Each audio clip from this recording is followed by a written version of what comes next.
Hello all.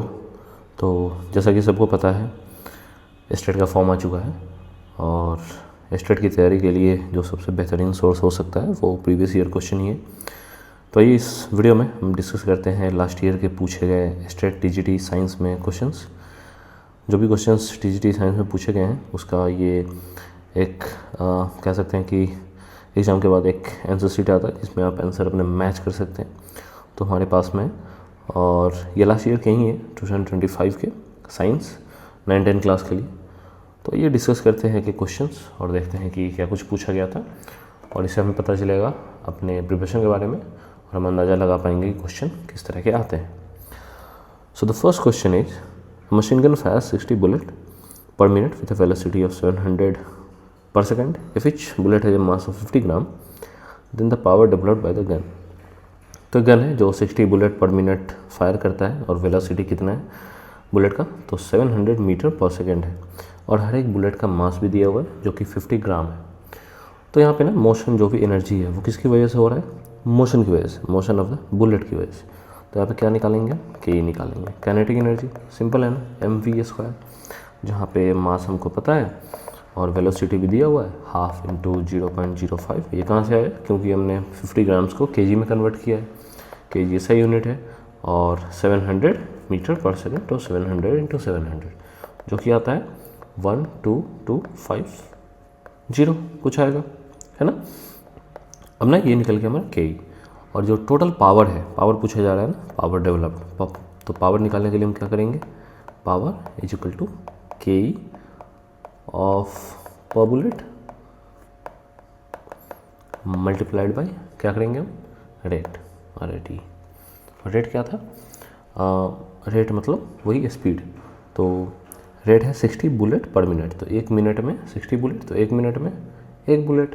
तो कह सकते हैं ना पावर तो हमारा 12250 और रेट क्या है, तो एक मिनट में एक सेकंड में एक बुलेट 1, यानी कि 12250 वाट। ये रहा। Next question is gel. Again ये क्लास 9 के केमिस्ट्री से क्वेश्चन है। तो जेल के साथ साथ कोलॉइड, सस्पेंशन, सॉल्यूशन, ये सब हमको पता होना चाहिए। और जेल होता क्या है, तो जेल एक कोलॉइडल मिक्सचर है, किसका किसका, जिसमें liquid is dispersed in solid, liquid is dispersed in solid. तो इसके साथ साथ आपको डिस्पर्स फेज, डिस्पर्स मीडियम, ये सब भी पता होना चाहिए। नेक्स्ट क्वेश्चन इज सेल के बारे में ये। और सेल हम जानते हैं कि दो तरह से हम पढ़ते हैं, प्रोकारियोट और यूकारियोट, प्रोकारियोटिक सेल और यूकारियोटिक सेल। तो ये दोनों क्या क्या है, प्रोकारियोटिक जिसमें कि न्यूक्लियस जो होता है वो ट्रू न्यूक्लियस नहीं होता है, यूकैरियोटिक में ट्रू न्यूक्लियस होता है। इसके अंदर जो ऑर्गेनल्स हैं वो मेम्ब्रेन बाउंडेड नहीं होते, यहाँ पे मेम्ब्रेन बाउंडेड होते हैं। तो सेल के बारे में भी जितने ऑर्गेनल्स हैं वो आपको पढ़ना है। और प्रोकारियोट्स है क्या, तो बैक्टीरिया और archaea. Next question, select the correct statement for melting of any substance. तो कोई भी सबस्टांस जब मेल्ट होता है करता क्या, it requires heat to be supplied to the substance. Heat supply करेंगे तभी कोई मेल्ट होगा ना, सिंपल है ये question. Commercial unit of electric energy. Now commercial unit हम fix current electricity class 10 again. तो यूनिट होता क्या है, kWh, किलो वाट आवर। और इसी को हम, सॉरी ये स्मॉल है, और इसी को हम यूनिट भी बोलते हैं, है ना। कितने यूनिट का खपत हुआ, ये हम जो घर पे जो भी यूज होता है तो वो यूनिट ही होता है, ठीक है। Next question, the cell increases in volume if the external solution is hypotonic. Now hypertonic, hypotonic, isotonic, ये तीन टर्म हैं जो कि अगेन केमिस्ट्री बायोलॉजी से, और ना तीनों टर्म हमको समझना जरूरी है। जब सराउंडिंग सॉल्यूशन, जब सेल के सराउंडिंग में, ये मान लीजिए कोई सेल है और ये इसका सराउंडिंग है सेल, तो अगर सराउंडिंग में यहाँ पे सेल के अंदर कंसनट्रेटेड सॉल्यूशन है और सराउंडिंग में मान लीजिए डाइल्यूट है, तो होगा क्या, ऑस्मोसिस में हम जानते हैं कि डाइल्यूट है तो कंसनट्रेटेड सॉल्यूशन की तरफ लिक्विड बढ़ना शुरू होगा, है ना, बाहर से अंदर की तरफ जाएगा। तो सेल फाइनली क्या होगा, स्वेल अप। स्वेल अप मतलब फूलेगा। ये होता क्या है, हाइपोटोनिक में। टॉनिक, जब सेल का अंदर और सेल के बाहर सेम कंसंट्रेशन है लिक्विड का, इसको हम कहते हैं आइसोटोनिक। नाउ इसका ठीक उल्टा सेल में क्या होगा, सेल के आसपास में यहाँ पे लो कंसंट्रेशन होगा, सेल के अंदर लो कंसंट्रेशन और यहाँ पे हाई कंसंट्रेशन। और सेल के अगर बाहर में हाई कंसंट्रेशन है तो ये मूव कैसे होगा, लो से हाई की तरफ, है ना, लो से हाई की तरफ मूव होगा तो सेल क्या होगा, श्रिंक होगा। और ये होता कब है, ये होता है हाइपरटोनिक में। याद रखना, हाइपरटोनिक मतलब कोई भी इंसान अगर हाइपर होता है, टेंशन होगा तो पसीना निकलता है, तो सेल के अंदर से लिक्विड बाहर की तरफ आएगा तो सेल क्या होगा, श्रिंक होगा। ठीक है, तो सेल इंक्रीजेज इन वॉल्यूम, तो इंक्रीज कब होता है वॉल्यूम, जब सॉल्यूशन, एक्सटर्नल सॉल्यूशन कैसा होगा, हाइपरटोनिक होगा। Okay, now which of the following is the most suitable ore to undergo electrochemical process. हम जानते हैं कि बॉक्साइट में, जो कि एल्युमिनियम का ओर है, उसी में हम इलेक्ट्रोकेमिकल प्रोसेस करते हैं, है ना, एक्सट्रैक्शन में यूज़ करते हैं हम इलेक्ट्रोकेमिकल प्रोसेस को। Now the next question is which of the following part of human brain is the centre of intelligence and cleverness. Now इसके लिए हमको आइडिया होना चाहिए control and coordination chapter, again NCERT 10 class, जिसमें कि हम human brain हमको detail में पढ़ना है। ह्यूमन ब्रेन, है ना, जिसको हम अलग अलग भाग में बांटते हैं, जिसको हम फर्स्ट में फोर ब्रेन कहते हैं, फोर ब्रेन, इसको हम कहते हैं मिड ब्रेन और इसको हम कहते हैं हिंड ब्रेन। नाउ इसका एक पार्ट है जो सबसे इम्पॉर्टेंट हम जानते हैं कि सेरेब्रम है, CEREBRUM, सेरेब्रम। मिड ब्रेन का कोई पार्ट नहीं, इसको हम सीधा सीधा मिड ब्रेन ही बोलते हैं। इसका 3 पार्ट है, अगेन सेरेबेलम, मेडुला और पॉन्स। तो एक एक का हमको क्लियर होना चाहिए। और इंटेलिजेंस के लिए सबसे इम्पॉर्टेंट जो पार्ट है सेरेब्रम, है ना। ओके, नेक्स्ट क्वेश्चन है हमारे पास में 9, जो कि again the element in which neutron is absent in its atomic nucleus. तो न्यूट्रॉन एब्सेंट होता है हाइड्रोजन में। हाइड्रोजन के 3 आइसोटोप्स हैं, हमको पता है, प्रोटियम, न्यूट्रियम और ट्रिटियम, जिसमें कि हाइड्रोजन में ही न्यूट्रॉन एब्सेंट होता है। नेक्स्ट क्वेश्चन जो कि 10 है, mechanical energy is equal to. तो मैकेनिकल एनर्जी हमको पता है कि वो टोटल होता है किसका, energy possessed by an object due to its motion और पोजीशन। तो मोशन आता है काइनेटिक एनर्जी का और पोटेंशियल एनर्जी आता है किसी ऑब्जेक्ट के पोजीशन का, है ना। पोजीशन की वजह से जो एनर्जी है वो पोटेंशियल एनर्जी है और मोशन की वजह से जो एनर्जी है वो काइनेटिक है। और दोनों का जब हम सम करते हैं तो हमें निकलता है mechanical energy. 11th question is how many electrons are present in L orbital of a helium atom. तो हीलियम पता है हमको कि 2 इलेक्ट्रॉन होते हैं, और जब इसका इलेक्ट्रॉनिक कन्फिग्रेशन करते हैं तो के शेल में ही केवल 2 इलेक्ट्रॉन होंगे, एल में 0 होंगे, है ना, तो 0। नाउ नेक्स्ट क्वेश्चन है हमारे पास में विच of the following is not a compound. तो विंड कंपाउंड नहीं है। कंपाउंड होता क्या है, तो कंपाउंड है ना, वो जब अलग अलग एलिमेंट्स केमिकली कंबाइन होते हैं एक फिक्स्ड रेशियो में, ये इंपॉर्टेंट टर्म है फिक्स्ड रेशियो, तो इसको हम बोलते हैं कंपाउंड। लेकिन क्या विंड में फिक्स रेशियो होता है क्या, नहीं, है ना। मार्वल का भी फॉर्मूला हमको पता है, बर्ड लाइम के बारे में हम जानते हैं, वाटर जानते हैं, ये सब का ना फिक्स रेशियो है ना। एलिमेंट्स अलग अलग एलिमेंट्स कंबाइन होते हैं, लेकिन विंड में तो अलग अलग जगह पे अलग अलग कंसंट्रेशन मिलेगा ना हमको, तो कह सकते हैं कि ये कंपाउंड नहीं है। नाउ बाइनरी फिजन से, तो ये रिप्रोडक्शन चैप्टर आपका आना चाहिए, खासकर एसेक्सुअल रिप्रोडक्शन में हम ये पढ़ते हैं बाइनरी फिजन। और बाइनरी फिजन है kind of asexual mode of reproduction, और इसके साथ साथ बाइनरी फिजन ही और हाँ, सभी में होता है बाइनरी फिजन, चाहे वो एमीबा हो, चाहे पैरामीशियम हो, चाहे यूग्लेना हो, सभी में होता है। और ये एसेक्सुअल रिप्रोडक्शन का कुछ हम नाम हमको पता होना चाहिए। बाइनरी फिजन किस में होता है, अमीबा में या पैरामीशियम में। मल्टीपल फिजन किस में होता है, प्लास्मोडियम में। बडिंग किस में होता है, ईस्ट में। और हाइड्रा में, इसको भी लिख लेते हैं बाइनरी फिजन। ओके, फ्रेगमेंटेशन ये किस में होता है, स्पाइरोगैरा में। रीजनरेशन ये प्लेनेरिया में। ओके, स्पोर फॉर्मेशन ये हमको पता है ब्रेड मोल्ड में।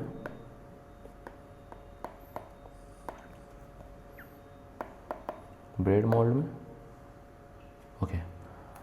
तो ये कुछ नाम है। और इसके अलावा वेजिटेटिव प्रोपगेशन भी होता है, जो कि पोटैटो, ब्रायोफाइलम और शुगर केन, तो स्टेम से प्रोपगेट करते हैं, किसी के लीफ से होता है, ये सारे आते हैं वेजिटेटिव प्रोपगेशन में। Now magnetic needle points due to the earth's magnetic field in, तो मैग्नेटिक नीडल किस डायरेक्शन में पॉइंट करते हैं, बहुत ही ईजी सा क्वेश्चन है ये, नॉर्थ साउथ डायरेक्शन में पॉइंट करते हैं, है ना। नाउ अगला क्वेश्चन है again 15, weeds are the unwanted plant that grow along with the cultivated plants, how do they affect the crop plant। तो वीड क्या होता है, वो खेतों में जब हम कुछ फसल लगाते हैं तो साथ में जो अलग अलग खरपतवार, जो अनवांटेड प्लांट्स हैं जो उगाते हैं उसके साथ में, उसको हम वीड्स कहते हैं। और ये अनवांटेड है क्यों, ये प्रॉब्लम क्या करते हैं, तो ये करते हैं ना, कम्पीट करते हैं। ये जो हमारा ओरिजिनल प्लांट है, जो हमारा डिजायरेबल प्लांट है, उसके रिसोर्सेज के साथ ये कम्पीट करते हैं और उसको फिर परेशान करते हैं उसको ठीक से ग्रो होने में। तो लिखा है ना, competing for various resources of plant causing low availability of nutrients, ठीक है, ये वीड्स हैं। नाउ 16 में विच of the following is an example of monocarboxylic acid. तो मोनोकार्बोक्सिलिक एसिड हमको पता है COOH, COOH।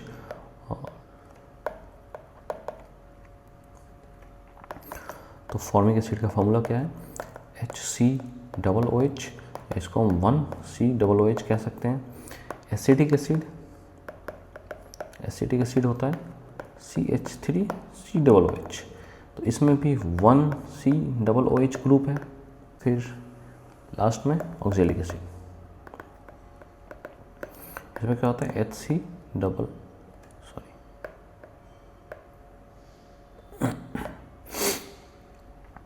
HOC-COOH, तो इसमें 2COOH है ना। तो आंसर एक्चुअली इसका बोथ होना चाहिए, फॉर्मिक एसिड और एसिटिक एसिड। यहाँ पे कुछ मिसप्रिंट है, लेकिन इसका आंसर बोथ होना चाहिए, क्योंकि 1 यहाँ पे कार्बोक्सिलिक एसिड है, 1 है, तो दोनों होना चाहिए, फॉर्मिक और acidic. Now gases can be liquefied by, तो गैसेज लिक्विफाइड क्यों, तो हम अपने घर में ही LPG सिलेंडर देखते हैं, उसमें ना लिक्विड फॉर्म में होता है गैसेज। और क्यों डाला जाता है, ताकि स्टोरेज में आसानी हो। और जाहिर सी बात है कि जब हम स्टोर करते हैं गैसेज को, तो हाई प्रेशर पे स्टोर करेंगे तो ज़्यादा अमाउंट स्टोर कर पाएंगे, है ना। तो सिंपल सी बात है कि वो सिलेंडर ही हम अगर देखें, एग्जाम्पल हमको याद हो, gases can be liquefied by, घर का सिलेंडर ही हमको याद हो, तो हमको पता होता है कि हाई प्रेशर होता है, लो टेम्परेचर होता है, ठीक है। हाई प्रेशर करने से क्या होगा, मॉलिक्यूल्स, जो गैसेस के मॉलिक्यूल्स होंगे उसको वो पास लेके आता है। हाई प्रेशर में क्या होता है, मॉलिक्यूल्स को पास लेके आता है। और लो टेम्परेचर जब करते हैं तो क्या करते हैं, मॉलिक्यूल्स का ना काइनेटिक एनर्जी है वो रिड्यूस हो जाता है, कम हो जाता है, और फिर से वो एक दूसरे के पास आ जाते हैं। यही है which of the following equation completely balance, simple सा क्वेश्चन है ये, 1 ही। Now mass of 0.1 mole of glucose, तो इसके लिए ना हमको ग्लूकोज का फॉर्मूला पता होना चाहिए, C6H12O6, ये तो सिंपल है। और इसके अलावा मोलर मास हमको निकालना पड़ेगा, मोलर मास, तो एक का हमको एटॉमिक मास पता होना चाहिए, 6 × 12 प्लस 12 × 1 हाइड्रोजन का, अगेन ऑक्सीजन का 6 × 16, ये हम ऐड करेंगे लगभग तो 72, इसके अलावा 12 और 96, ये आएगा 180 ग्राम पर मोल। तो अब ना क्वेश्चन से दिया हुआ है कि 0.1 मोल का, तो 1 मोल का जो वेट है वो 180 ग्राम है, तो 0.1 मोल का क्या होगा, 180 × 0.1, दैट बिकम्स 18, है ना। तो ये आंसर है इसका। नाउ 20 क्वेश्चन है कि which of these elements belong to the same period. Periodic table का आपको आइडिया होना चाहिए, नए वाले NCERT में पीरियोडिसिटी इन एलिमेंट जो चैप्टर है वो हट चुका है, लेकिन फिर भी हमको आइडिया होना चाहिए। तो पुराने वाले NCERT से हमको पढ़ना है वो चैप्टर, ज़रूरी है, क्वेश्चन डायरेक्टली आते हैं उससे। तो फर्स्ट एलिमेंट है A, दूसरा B और तीसरा C, और तीनों का एटॉमिक नंबर दे रखा है कि 2 है, ये 10 है, ये 5 है। तो जब भी हम पीरियोडिक टेबल ध्यान से देखेंगे ना, तो यहाँ होता है हाइड्रोजन, और फिर यहाँ पे लास्ट में हीलियम, और यहाँ पे अलग अलग एलिमेंट्स होते हैं। ग्रुप पीरियड का आपको ध्यान रखना है, ग्रुप 18 होते हैं टोटल, पीरियड 7 होते हैं नीचे की तरफ, है ना। तो जब तक ये याद नहीं रहेगा हम अंदाज़ा नहीं लगा पाएंगे या फिर कैलकुलेट नहीं कर पाएंगे। हाइड्रोजन के नीचे लिथियम और यहाँ पे फिर अलग अलग एलिमेंट्स होते हैं, कहाँ से कहाँ तक, तो 4 से लेके 10 तक होते हैं लास्ट में। तो ईजी है ना, देख पा रहे हैं हम कि बी और सी, है ना, सॉरी बी, जो बी ऑप्शन है वो सही है, क्योंकि बी और सी एक ही पीरियड में आएंगे, 5 और 10, ठीक है। नेक्स्ट क्वेश्चन 21 है, जो कि which are the following best explains the statement science promotes escapism. Escapism क्या होता है? एस्केपिटिज्म होता है कि फीलिंग ऑफ डाउट, आपके मन में अगर डाउट है उस फीलिंग को हम एस्केप्टिक होना बोलते हैं, ठीक है। और आंसर ये पेडागोजी से है, अगेन साइंस पेडागोजी, जो कि साइंटिस्ट जज the validity of a claim based on objective empirical evidence. Empirical evidence क्या होते हैं? तो evidence that has been establish by some experiment, है ना। एक्सपेरिमेंट के बाद अगर आप कुछ एक्सपेरिमेंटल ऑब्जर्वेशन के बाद आप करते हैं, कुछ इस्टेब्लिश करते हैं फैक्ट, तो उसको हम एम्पिरिकल एविडेंस कहते हैं, ठीक है। तो अगर हम यूँ कहें कि डाउट, तो which explains that statement science promotes escapism, तो जज the validity of claim based on objective empirical evidence. तो अगला क्वेश्चन अगेन एलॉय से है, सस्पेंशन सॉल्यूशन, ये आपको 9th क्लास में मिलेंगे। इसके बारे में एलॉय आपको मिलेंगे, ये चैप्टर मिलेगा आपको metal and non metal class 10।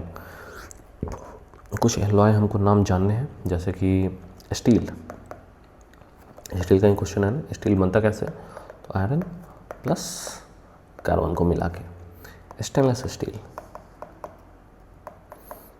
ये कैसे बनता है? ये बनता है आयरन, निकल और Cr को मिला के, क्रोमियम को मिला के। ब्रास कैसे बनता है? ये कॉपर प्लस Zn, जिंक को मिला के बनता है। ब्रॉन्ज ये कैसे बनता है? ये बनता है कॉपर प्लस टिन को मिला के। सिल्वर सोल्डर कैसे बनता है? सोल्डर बनता है लीड और टिन को मिला के। तो ये सारे हमको पता होने चाहिए। तो स्टील क्या है? एलॉय होता क्या है? तो मिक्सचर ऑफ 2 और मोर मेटल, जो भी मेटल को आप 2 या 2 से अधिक मेटल को एक साथ मिलाते हैं तो एलॉय बनता है। एलॉय हम बनाते क्यों? बेटर स्ट्रेंथ के लिए, है ना। हम जानते हैं कि आयरन में कोरोजन होगा, रस्टिंग होता है। अगर इसी जगह पे हम स्टील यूज़ करते हैं तो वो नेग्लिजिबल हो जाता है ना, इसका लाइफ काफ़ी बढ़ जाता है हद तक। Okay, the major components of air. तो मेजर कंपोनेंट क्या क्या हो सकते हैं? All of this. हालांकि यहाँ पे आंसर देखिए, अगेन गड़बड़ी होती है इसमें, इस एग्ज़ाम में, तो उसका टेंशन नहीं लेना है, आपको रीवैल्यूएशन का मौका मिलता है, आप दोबारा से डाल सकते हैं। कुछ क्वेश्चन मिस्टेक हैं, कुछ क्वेश्चन के आंसर आपने सही लगाए हैं और यहाँ पे कुछ और दिखा रहा है, तो आपको मौका दिया जाता है कि आप दोबारा फॉर्म डालिए, कुछ पैसे लगते हैं और उसके बाद आप इसको करेक्ट हो जाता है, ठीक है। तो the major component of air क्या क्या है? तो डस्ट भी होता है, ऑक्सीजन भी होता है, वाटर वेपर भी, ये सब है।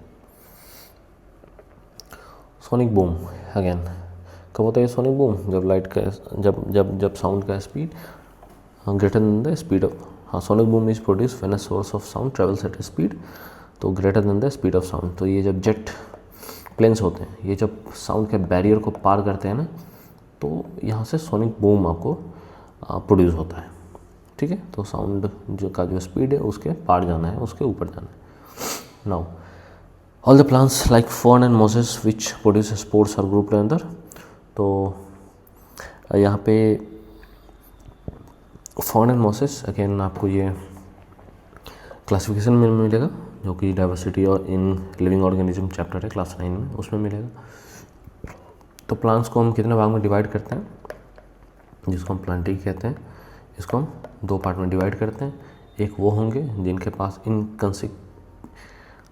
पास इनकॉन्सिपिकस रिप्रोडक्टिव ऑर्गन होंगे, जिनको हम कहते हैं क्रिप्टोगेम,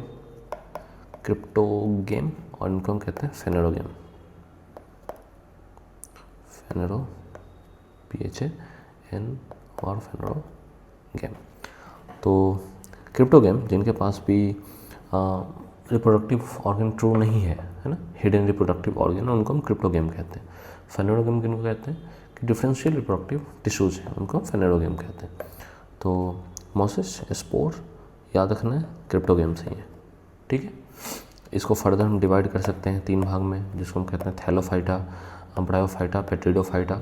और फेनोडोगेम को हम 2 भाग में डिवाइड करते हैं, जिम्नोस्पर्म और एंजियोस्पर्म। जिम्नोस्पर्म क्या है, ये इंपॉर्टेंट टर्म्स है, जिनमें नेकेड सीड होता है, और नेकेड सीड मतलब कि फ्रूट के अंदर सीड नहीं होता, और एंजियोस्पर्म जिसमें कि फ्रूट के अंदर सीड होता है, ठीक है।